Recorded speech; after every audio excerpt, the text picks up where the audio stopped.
of our initial programs even was a acceleration program for technology startups, for-profit startups who are building solutions for people with disabilities. Now, why not incubator? Why accelerator? Because when we started working with a lot of these entrepreneurs, we realized that today the ecosystem of entrepreneurship ecosystem in India is very matured to help build an idea, which is very, idea stage to a pilot stage. You're able to get few lakhs of grants through Startup India, Invest India, a lot of private organizations who are giving grants as well. So I think we are also seeing emergence of so many entrepreneurs. Like there were just 400 startups in 2012, and then we are talking about more than 100,000 startups today. And we said when we are building this ecosystem for assistive technology innovators, we are not going to build it again, do the same mistake of building in silos. We have to mainstream it as well.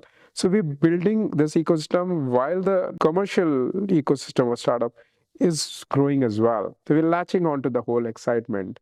On the commercial side. And hence, all our entrepreneurs are able to take their ideas to a little pilot.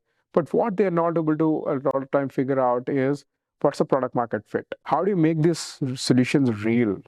Because it's easy for you and I to do a retail tech or a e-com startup, but it's so impossible for Shivan and Pratik to do a startup in disability, because while we can be the phenomenal technologists, but we don't have lived experiences. How would you build a solution for a blind people while you and I have not experienced blindness? There's a disconnect. Yeah, it's a huge disconnect. And hence he said, if we create a program where we have 4 pillars, one, disability. So we connect all the tech entrepreneurs with the disability community. So they live there, they understand their pain point, they understand their aspirations. What does a day in a life of a person with visual impairment look like? You can only experience it if you are able to live that day with him or her. Second is technology. Now we've realized that this tech entrepreneurs are technically okay, but they're not technologists when it comes to using AI, machine learning, computer vision, and all that kind of contemporary tech.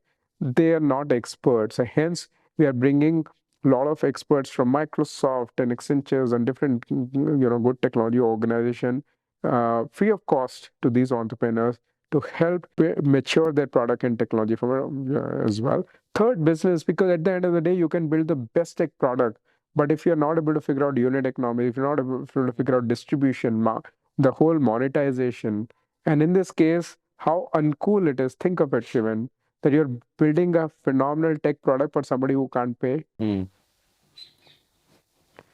you have to figure out what's the business model going to look like, who's going to pay for it. Now, distribution. Yeah, distribution as well. Because India is 70% of people with disability live in rural areas. How are going to distribute the product? And also, a lot of time, the fourth pillar, apart from disability business, is a pillar of organization culture. We've realized that these entrepreneurs are first generation entrepreneurs. They have no experience.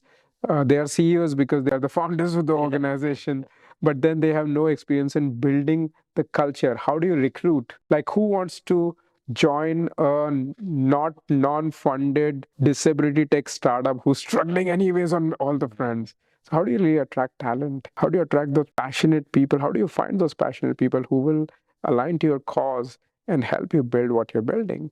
And that's where we conceptualize acceleration program.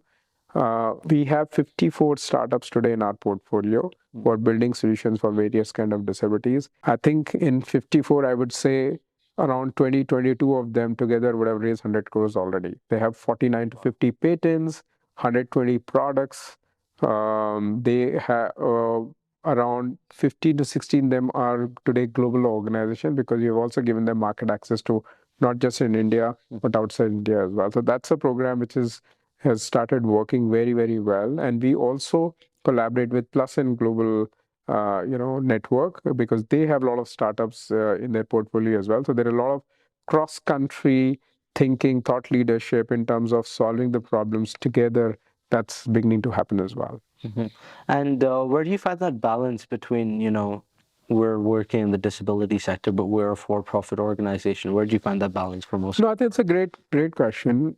See, like I said, profits with purpose. Now, the fundamental thought which we should acknowledge today, Shivan, is that disability can happen to any of us. While in countries like in India, we have strong correlation between disability, access to capital, access to education, access to employment is very, very less.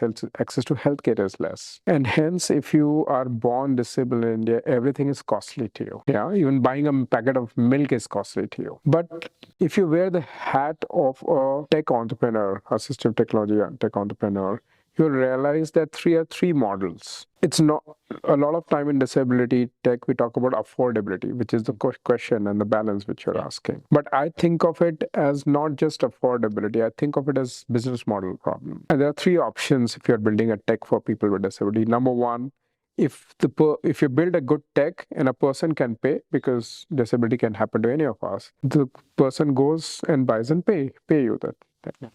A person may or may not be able to pay at that point. And let me take an example and make it real for you. Is we had a tech startup called Neomotion from IT Chennai.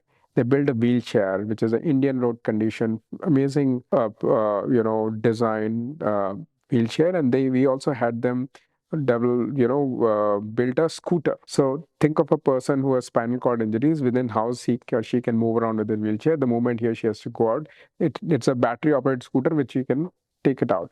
Now, obviously, it can't be a product story. We had them sign up partly with a food delivery company. Thousands of such people are actually now earning money. So it's not just a product story, Shivan. It is a livelihood enabled story. Now, let me come back to the business model question. If a Neomotion wheelchair and a scooter, if somebody can buy it, it's a lakh rupee. People buy it and then they live their livelihood and life independently. A lot of time people can't buy it then.